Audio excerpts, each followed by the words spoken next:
Hello YouTube, this is Morgan, Airspeed Prime, here at my next Avatar weekly discussion topic. This week's video is going to be all about Raava, as was suggested to me in the comments section, so that's why I'm doing it this week. And yeah, let's just get straight into Raava. Notable, obviously, because a lot of times when I do characters, I tend to focus on the human character plus their bending abilities and stuff like that. But Raava's different, obviously. Raava is a spirit, specifically the spirit of light, balance, peace in the world. She is considered an all-powerful spirit, and thus effectively one of the most powerful, potentially one of... It's probably, I think, fair to say, like, she and Vaatu are the two most powerful spirits we've ever met, in that, absolutely, you consider these two more powerful than Wan Tong, you consider these to be more powerful than, Mother of Faces, so they're right up there. And with Vaatu mentioning that they've been around, since effectively the beginning, they've seen humans involved, it gives you a sense of how old these spirits are. Like, if there were two spirits you'd have to say were the first two ever to come into being, it was these two, simply because of the nature of the conflict between them, what they are the spirits of. The two of them will always be fighting over the balance of the spirit world, at least, and how that affects the human world. So there's that. In terms of powers, which I tend to start these videos off with, Vaatu and Raava, we assume, have very similar powers. Raava, actually, surprisingly enough, doesn't get to fight all that much herself. I'll address the whole, what she adds to the Avatar, how she makes the Avatar so powerful. But her on her own, before she was part of the Avatar, we assume she has to have the same abilities as Vaatu, more or less. So we see him firing these spirit beams, so we assume she could do that, but by the time the major fights were happening, obviously she was weaker than Vaatu and couldn't do anything like that. But to some extent that seems to be her power. She seems able to fly fairly powerfully, use her kind of various appendages to kind of hold Vaatu in place and stuff like that. But in general, most of her power does seem to be very energy based and stuff like that. And especially when you start talking then about the Avatar, what she adds, you get the idea of how powerful she actually is. When Wan was learning to hold all the elements within himself, basically Raava had to store the power of an element within herself to then give it to Wan and allow him to switch between them, and eventually her passing through him enough times allowed him to then become powerful enough to hold the power of four elements within himself, though Raava still would have to pass through him to allow him to switch between elements before harmonic convergence actually happens. So it gives you this idea that the amount of energy that she holds within herself is extremely powerful, to some extent, holding effectively the power of four elements within herself, though as a spirit not being able to use them herself. But definitely the main thing as part of the Avatar spirit that she adds to the Avatar is, one, obviously this kind of hard drive of the Avatar, effectively. Each reincarnation of Wan, as they go on, she herself remembers them and remembers their power, their skill, their wisdom, and being reborn in the next Avatar, that Avatar has access to that power when she and the Avatar fully merge, which is the Avatar state. That's the power that the Avatar has, where they are the closest bonded together to where they are effectively the same thing. Hence why the whole idea that Roku says that when the Avatar is killed in the Avatar state, the cycle is broken. Because effectively what happens is that Raava is killed herself. It's not just the human that Raava is connected to that is killed. At that point in time, they're kind of one and the same, human and spirit is one. So she is killed as well, which resets, I suppose, her hard drive, and so the cycle no longer exist, because when she's reborn again, because Raava obviously as one of the all-powerful spirits can never be fully destroyed, she just is immediately reborn again, though it takes time, and usually then darkness has the advantage and gradually she grows back. But it is the case that she is then reborn. The harmonic convergence event that actually like merged her and the spirit of Wan together no longer like is a thing at that point in time. That's why the cycle ends when the Avatar is killed in the Avatar state, which is effectively what happens in book 2, just in a slightly different scenario, in the sense of Raava is pulled out of Korra at that point in time, and then Raava is killed. So effectively what they're doing is, like, the best way to describe it is that Unavaatu pulls the Avatar hard drive out of Korra, which is Raava, kills Raava, destroying the Avatar cycle effectively, but that leaves Korra still able to bend all 4 elements because of her training with Wan, allowed Wan to effectively become a natural bender of all 4 elements. And then what Raava adds to Raava adds to the Avatar in future avatars past Wan is simply the ability to access the lineage of the avatars, the Avatar state. So that's why Korra can bend all 4 elements, and of course what happens at the end of book 2 is that Korra and Raava have to merge together again at harmonic convergence to obviously make them the Avatar again. So there's that. And power wise, absolutely, top 2 spirits, she and Vaatu, they're just opposite sides of the same thing. Vaatu's obviously the spirit of kind of the darkness, chaos, unbalance, I suppose, imbalance, I suppose is a better word. And then Raava obviously is light, peace, and balance. So that's the basic rundown of the powers. And I suppose before I leave the powers, it's important to note what exactly these two really represent, what their fight represents, and what it means to the universe. Because a lot of people, I think, misinterpret this as the whole idea of Raava and Vaatu fight effectively good versus evil, that it completely takes the idea of people just becoming evil because of events out of the picture, that it's all determined by Raava and Vaatu. That's not the case. It's basically just this idea that those two have such an influence and such a power and aura about them that they can determine what the basically atmosphere of the world is at any point in time. That if Raava gains the advantage in the fight with Vaatu, the world is basically light until Vaatu can get the advantage again. And the main effect that has is just that Raava, for the most part, doesn't actually want to interfere with the human world, so it just goes on as is. Whereas Vaatu, if he gains the advantage, actively wants to bring chaos to the world, and so it kind of brings a sense of evil. The main effect, though, that really happens is that as spirits, as all-powerful spirits, they have an influence on other spirits. This is where the whole idea of light and dark spirits come into play. If Raava has the advantage, most weaker spirits are in their light forms.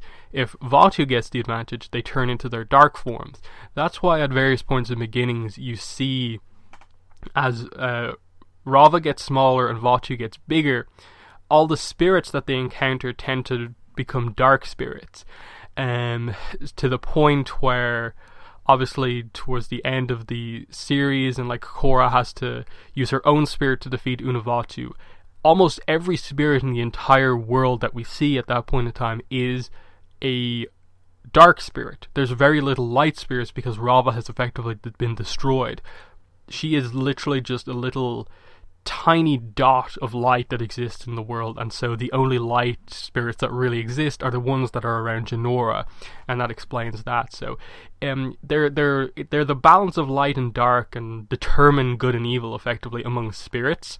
That doesn't seem to have any sort of effect on actual humans, which is an interesting idea in and of itself, because it shows you that spirits can be turned effectively evil just by a fight between two other spirits, whereas humans, they're affected ultimately by this, but not directly themselves. That Vaatu winning the fight one time doesn't mean that, like, isn't the cause for Sozin being evil or anything like that. So that's just another important thing to note about them in terms of what their powers are.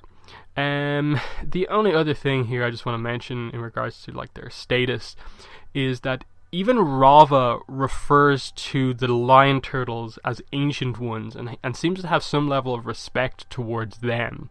That she may be all-powerful, but she doesn't have the ability to give Wan all four elements by herself. She needs the lion turtles to first like give her the extra elements and then her kind of help Wan learn it. So it's a very interesting concept how they do the whole formation of the Avatar, because a lot of people also bring up the question of like Unavaatu is effectively the dark Avatar.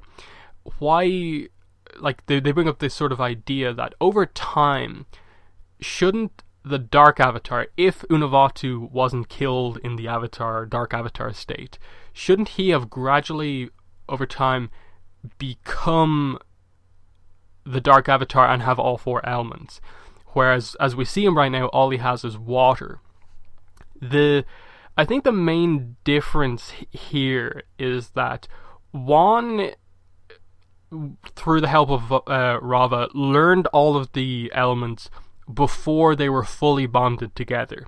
And so when they were fully bonded together, she was effectively bonded to his reincarnation cycle. And if we assume that that's how that works in the Avatar world, that every single person has a reincarnation cycle, the Avatar is just the only one that is really notable because it's the only one we actively know and see the different reincarnations of. So if Unalaq survived, would it not have been the case that the next dark Avatar that Vaatu would be reborn into would have been an earthbender? But to me, what would have happened here is that the next dark Avatar would have been a dark earthbending Avatar. The water would have been gone, because that was just an Unalaq trait that he didn't specifically pass on to Vaatu to hold in himself.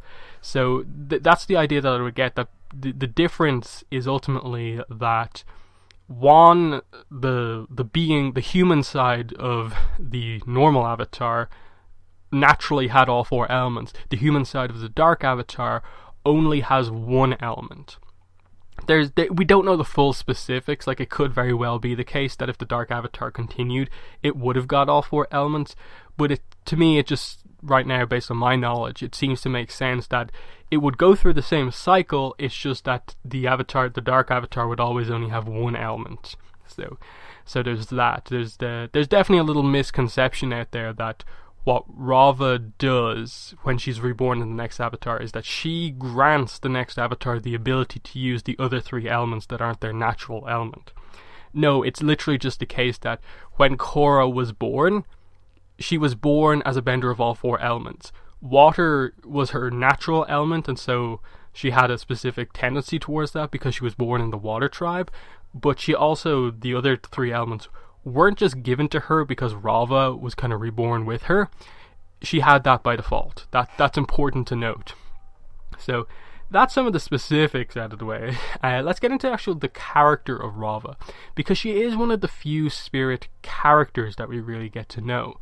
The other ones being like Wan Shi-Tong, we get a little bit of character from him because he talks a bit more. Vaatu, you get a little bit on, but he's primarily just stereotypical evil bad guy kind of thing. And then Ai, Wan's friend, is also another good spirit. But Raava, really interesting in the idea that they really gave a character in Book 2 to the spirit side of the Avatar. And it was important to do that to show what the Avatar represents. That it's not just a powerful thing of like human and spirit that represents balance. That fundamentally what the Avatar is from the start, it's a friendship between a human and a spirit at a time when there really wasn't much of a relationship between humans and spirits. So the idea of Wan and Raava merging together forever is a fascinating one that really shows, in terms of Wan's character, how influential of a person he was during his life. The fact that he could become friends with someone like Ai and all these other spirits, but also that he could become friends with one of the all-powerful spirits and get her to the point where he could teach her enough and make her trust him enough to where she would be trusting enough to allow herself to bond forever with him. That's a really important thing to note about Raava's character, is that I think Wan teaches her more than she teaches him. She obviously has to teach him like some specifics about how the spirit world works, what harmonic convergence is, the details of how he's going to master the 4 elements. But in terms of philosophy on the world, ideals, the best way to bring balance, it ultimately comes from Wan as a character and what he teaches her. Because if you look at some of the dialogue in beginnings, before they become friends, Raava is not as bad as Vaatu, but is quite anti-human. Like, her first line, basically, in the entire series is, "This doesn't concern you, human," saying this to Wan when he starts to interfere.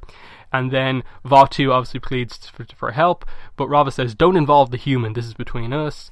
And then immediately starts saying, like, "What have you done once they're freed?"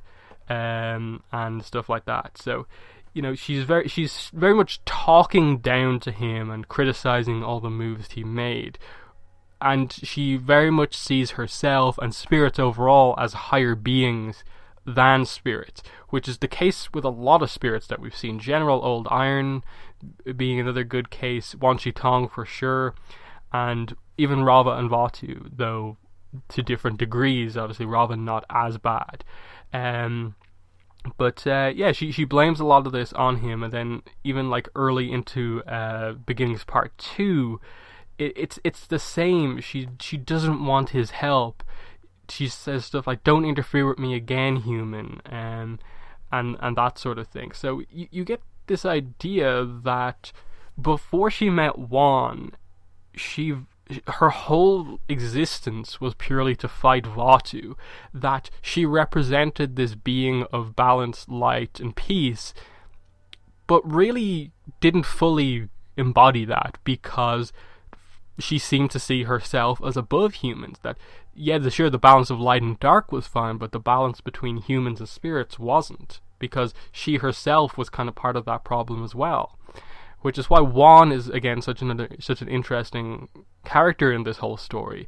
The idea that he ultimately was the first person to even attempt to bridge the gap between humans and spirits, and made some great changes during his life. And you know, again, when they meet up again around the air line turtle, you know, she's talking to again, "I told you not to interfere." She's blaming him for it all. And stuff like that. So it's a fascinating idea, because then the line turtle basically says, "But Raava must hold the power for you until you can master it." And she says, "Ancient One, why would I do that for a human, especially one who's caused so much trouble?" And she eventually agrees after Wan's pleading, but there's this idea that Wan wants to make amends for what he did, this mistake that he made that he wants to make amends for. And she is just like, why should me, an all-powerful spirit, in any way help him? And there's this idea that she just doesn't see that he could in any way do anything for her. It's a fascinating dynamic between the two. And a lot of their early relationship is kind of one just learning about the full nature of this, what harmonic convergence is, that it's the battle that every 10,000 years, Raava and Vaatu battle for the fate of the world. Basically, in general, is the world going to be in an era of light or darkness for the next 10,000 years? That's effectively what harmonic convergence is, and stuff like that. So there's that idea, and it's ultimately like what brings them together is her seeing the lengths that Wan will go through to avoid conflict, that you see these various moments where he encounters his old friends from the fire lion turtle, and they're immediately willing to attack any spirit that comes anywhere near them. They're afraid. And the battle starts obviously when Vaatu arrives and turns his friend's spirits into dark spirits, and that causes the battle to happen. He is willing to sacrifice his life, having her put so much power through him that he's willing to die for it. And you can just see this idea that he's trying so hard to make the actual balance between them right. That the big thing that he says to her early on is that, humans and spirits, we share this world. We share these worlds. Like, everything that happens affects us. Your battle with Vaatu that destroys the landscape, it's destroying the landscape of the human world, the physical world. It does affect us. So there's a lot of really interesting ideas. That even Raava is kind of, the way she sees the world is that over time more and more spirits have drifted into this world. Humans have been forced apart, settling on the lion turtles who protect them and losing touch with each other. And Wan replies with, most people think they live in the only human city in the world. And Raava replies, most humans think only of themselves, no matter how many others are around. And it's a really that's the view that she has on humans during beginnings, until Wan's influence starts to go over her. That she thinks of them as just selfish. Whereas you can also reverse that on Raava at this point in time. She also is quite selfish. She's only focused on her battle with Vaatu. She doesn't care about the people they squish or kill during their battle. Her battle is the only thing that actually matters.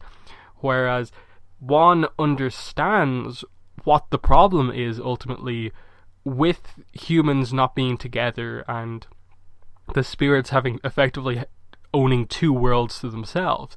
That the physical world and the spirit world is effectively completely overrun with spirits. And the humans whose natural home is the physical world, they're the ones who are fleeing from the spirits and have to use the safety of the lion turtles to even live. So he can see what the problem is at this point in time. And hence why we don't see Raava ever really disagree with the decision that Wan makes to close the portals and have the spirits return to the spirit world. Because Wan at that point in time was completely correct to, look, the humans and spirits have been at odds for so long. We have to separate and have a break from each other, and then eventually over time try and fix this. Which is, it takes 10,000 years for it to really in any way happen, with Aang a little bit and then Korra especially, but you can see what needed to happen.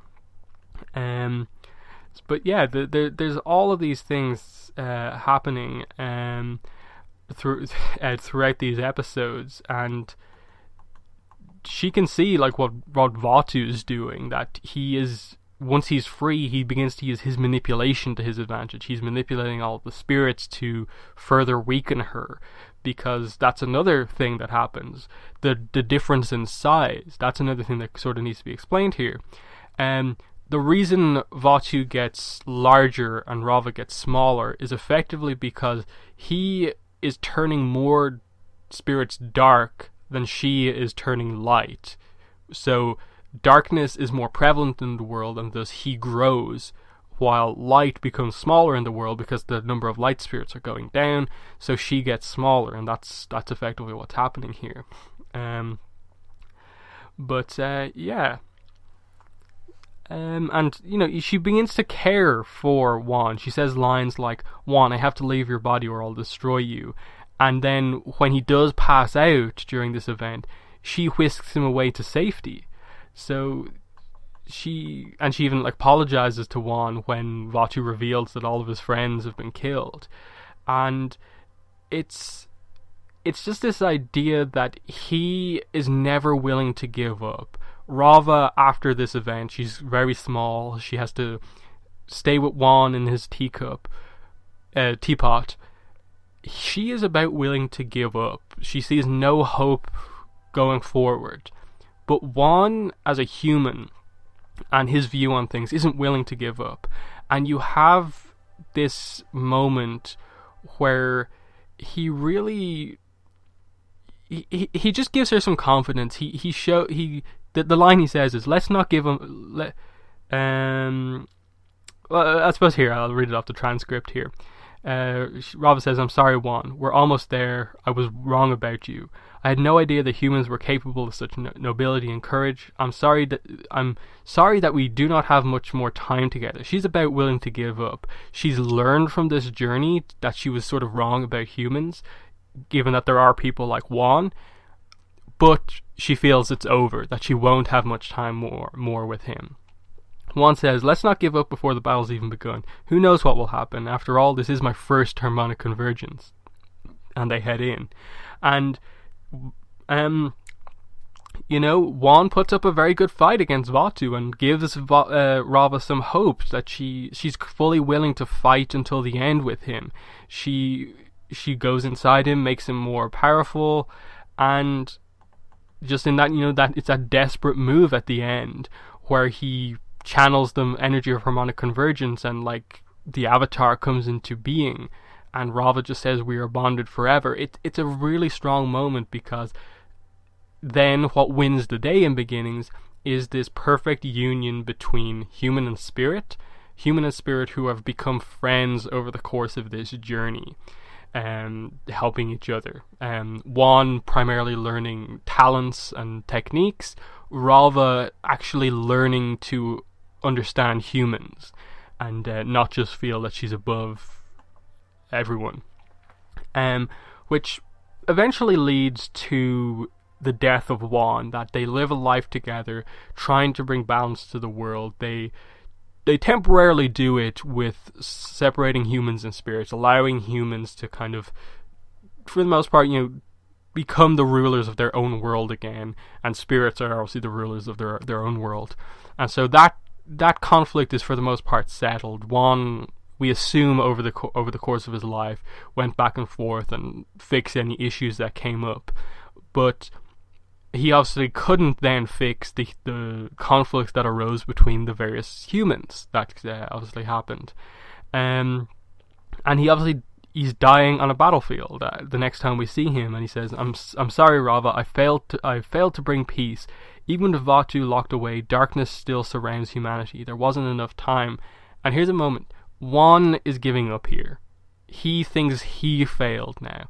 The person who's always been so optimistic, never give up, now feels that there's no hope for humanity. They're just going to be at war forever and destroy each other, and it's going to be everything he did was for nothing. But Raava, in what she says next, shows how much she's learned from Wan, how much she really has developed as a character, thanks to Wan and all the time they spent together. "Don't worry, we'll be together for all of your lifetimes, and we will never give up." Because ultimately, that's the key thing that Wan taught her. It's one, yes, that humans are worth something. Two, to never give up. That's the key thing that he taught her, because it obviously wasn't something she was ever really used to. And just this idea that we'll be together for all of your lifetimes. Obviously, their bonding and harmonic convergence effectively made that the case, but here she is kind of confirming the details to Wan that this isn't the only chance that we have. You will be reborn in someone else, and I'll be there with that person. We'll be the same. We'll be this powerful human spirit alliance, and we can try again. If that doesn't work, we can try again. We'll never give up, because the person that you are will always be reborn, and I will be reborn within them. And it gives him so much hope in his final moments, and to some extent allows him to die in peace. And also, Raava, obviously, over the course of time, has hope because she remembers everything that happened, that every avatar did, the power, the skills, the wisdom that they had. And so the next avatar is even more powerful than the previous one because Raava remembers everything.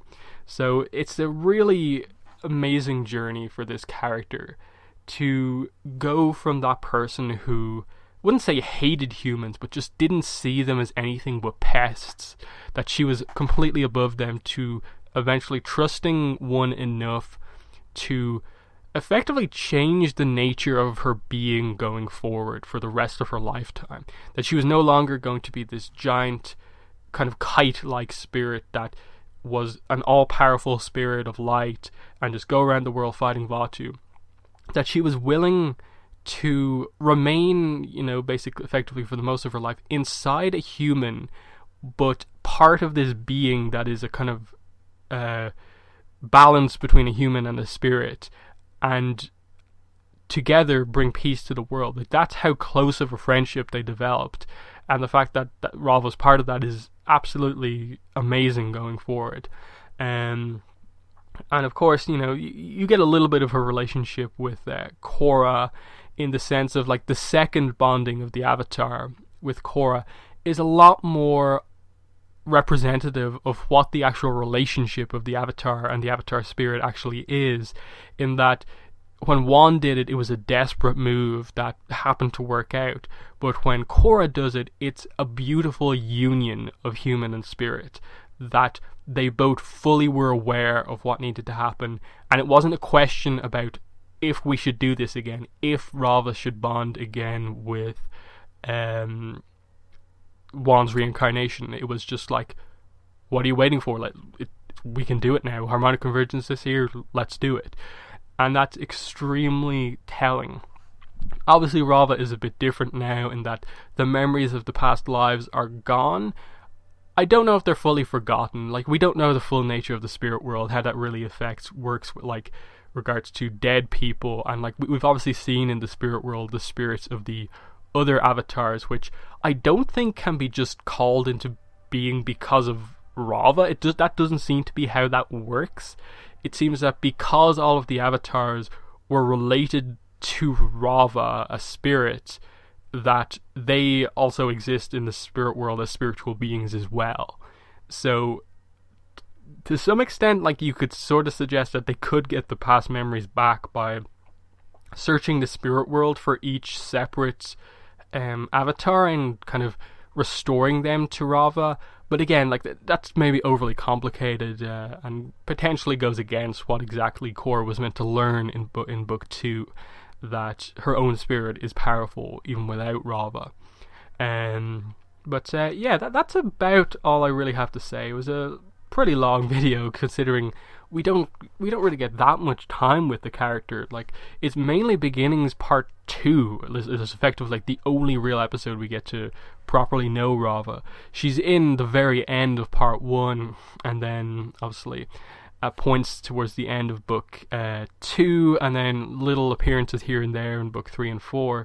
But it's something, like, especially with like Korra going forward, given that she is now effectively in the same position as Wan, I would actually like for Korra and Raava to be able to talk to each other a lot more going forward, because there's no confusion about like Raava having to also be the hard drive for like all of the other avatars.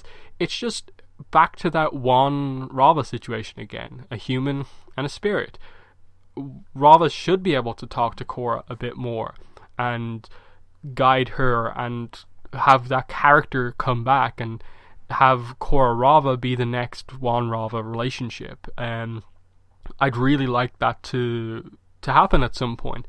I to some extent understand why they perhaps don't want to do it, and they're kind of just say that Raava for the most part doesn't really talk to the person that is the avatar, because like why didn't they talk to Aang, all these other characters. But who knows? It's definitely an interesting idea. It does give you the idea that what the defense mechanism Avatar state, the Avatar state when the Avatar is not in complete control, it's kind of Raava in control of the Avatar's body. That's effectively what the defense mechanism Avatar state is. And I suppose if that is the case, that kind of gives you an idea of that even though she is much more on board with Wan's reincarnations, she still has different views on things. That as the Avatar, Raava would tend to very much like, okay, this is the villain, we have to kill him, whereas it was Aang's personal issue that he didn't want to kill Ozai, so he could snap it out of it, whereas like ultimately you kind of asked the question, what was making the decision of Aang in that last episode to kill Ozai? It's clear that Aang wasn't in complete control in this situation, just like he wasn't in complete control of like the Koizilla and stuff like that. So was it Raava controlling that here, or was it Raava kind of using her interpretation of all the past lives decisions doing that? There's a lot of interesting stuff. There's a lot of details that could go into about exactly how the past lives whole thing works, but I doubt we'll get that more into it. The main thing going forward with Raava is I do want them to at some point address her, like have her be a little bit more prevalent, because we're back to Korra being the first of a new kind of cycle of avatars now.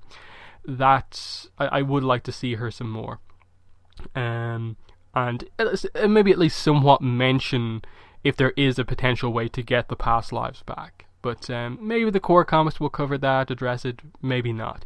Either way, that's been the video about Raava, the Avatar spirit, the spirit of light, balance, and peace in the world. One of my favourite characters, absolutely. I thought the concept of bringing her into things in Book 2 was amazing. I had my own theories about what the Avatar spirit was and how it worked, but the actual story really blew me away with how personal it was, emotional it was, and just really great concept that absolutely worked. So that's been the video. Thanks for watching, and bye.